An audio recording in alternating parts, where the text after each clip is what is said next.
కోనసీమ జిల్లా రావులపాడు సమీపంలో జాతీయ రహదారిపై భారీగా గంజాయి పట్టుబడింది. రాజమండ్రి వైపు నుంచి తణుకు వైపు వెళ్తున్నటువంటి యూపీకి చెందిన లారీని రావులపాలెం పోలీసులు తనిఖీ చేశారు. గోనె సంచుల్లో గంజాయి తరలిస్తున్నట్లు గుర్తించారు. 183 కిలోల గంజాయిని స్వాధీనం చేసుకున్న పోలీసులు ఇద్దరిని అరెస్టు చేశారు.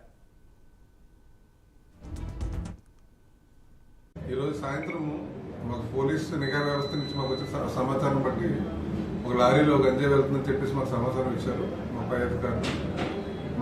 మా అధికారులు ఇచ్చిన ఆదేశాల మేరకు మేము మల్లెగారి సెంటర్లో మనం వెహికల్ చెకింగ్ చేస్తున్నకి వెహికల్ చెకింగ్లో భాగంగా ఒక ఉత్తరప్రదేశ్ చెందిన లారీలో సుమారు 182 కేజీల గంజాయితో ఇద్దరు వ్యక్తులు మనకి దొరకడం జరిగిందండి.